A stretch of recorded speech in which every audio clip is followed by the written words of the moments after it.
Tony Aragon here from Plan Nirvana. Over the last few weeks, I have been going over kind of a thought process over a couple of different terms and some ideologies and kind of bring them on board with kind of my mindset and my goals and where I'd like to be over the next 90 days, the next year, the next 5 years, and so on and so forth. My wife and I just had our 2-year anniversary. Yay us. And over that time we got away. We went into kind of a hilly location, and we spent 4 days really talking about us, our past year, and what we would like to accomplish going forward, and the processes and how we're going to be able to accomplish those goals. And we shared our weaknesses, our strengths, what we didn't accomplish, and what we hope to accomplish in the coming months and the next year when we're going to do this again. And really, what that real process is kind of very similar to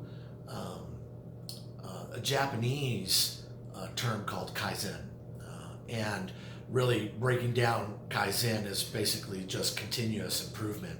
Change is good, and so I wanted to basically, as I was going through this process, how do I do some of the stuff that is in my marriage, kind of bringing that process and how we go about things into my actual work life. And so this basically is something getting ready to be introduced into my work environment, and also my personal life is kind of already that. I already kind of live a Kaizen type of life, even though this is a term for Japanese manufacturing. You can place this in really anything. I mean, literally the term continuous improvement or change is good. It can be in self-improvement. So one of the things about Kaizen that appeals to me greatly, and actually I'm drawn to that type of movement, is its basic underlying philosophy. And so when we're trying to do changes, a lot of times we have very lofty goals, and a good example of what I'm talking about is our New Year's resolutions. There isn't very many New Year's resolutions that come to completion, and a lot of it is because we don't set up milestones, we don't set up goals, we don't set up any of those small changes that we can grab onto to be effective. And so I started doing a little bit of research of how I can basically describe what I'm talking about in this continuous improvement, this Kaizen movement, this Kaizen process. And I came across a little pamphlet called 1% Better. And in this pamphlet, which will be on my website for available if you want to read this, and it'll also be in the description below. 1% better basically is where you do 1% better than you did the day before. 1%. And that's easily obtainable. I mean, we can take out professional sports. We can take professional sports, and that and in that environment, a batter to be kind of really good and probably even Hall of Fame is they have to hit the ball 3 times out of 10. They have to have a 300 or better batting average. That means they fail 7 times. They hit the ball 3 and they miss it 7 times. And to be a legend, to talk about, is you have to hit the ball a measly 4 times. So here it is, something that's really technically easy to do. I usually tell my salespeople, all I'm asking for is basically 1%. I'm asking you for 1% out of a certain quantity of people that you actually talk to close a deal. 1%.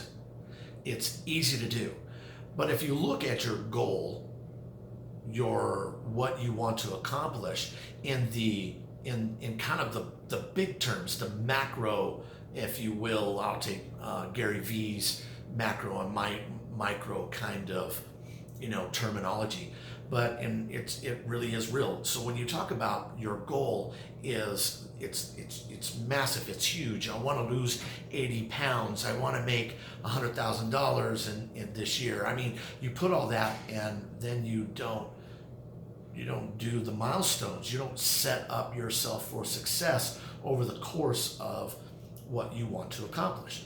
And the 1% mindset, the 1% idea is really a good direction to go. You just have to basically wake up the next day and say, today I'm going to accomplish this. This is going to be my success.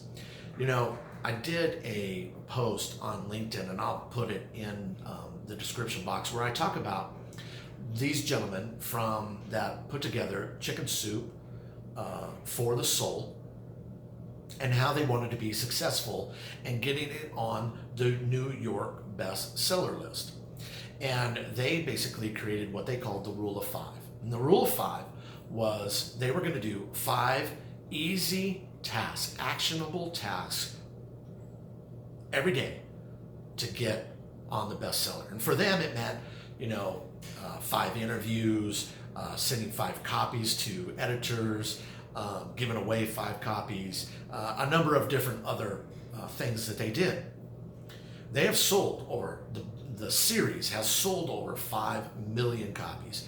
So I think their Rule of 5 was very successful. And what basically they said is, we're just going to do something. We're going to move forward somehow. And this is really good in our life. Today, I am going to be better than I was yesterday, but just a little bit. You wanted to lose 80 pounds? Well, today we're going to walk 5 minutes. We're going to do 2 push-ups. The next day, we're going to walk for 10 minutes. We're going to do 5 push-ups.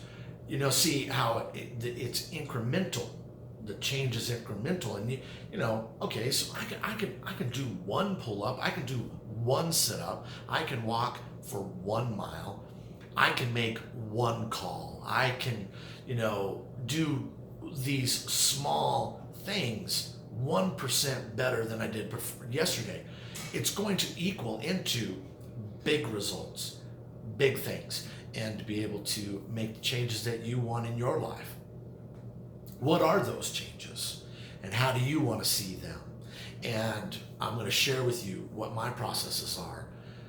Again, what I'm wanting to do is I'm wanting to see change globally, to be able to see change in my state, to be able to see changes in my city, to be able to see changes in my family, to see changes in me.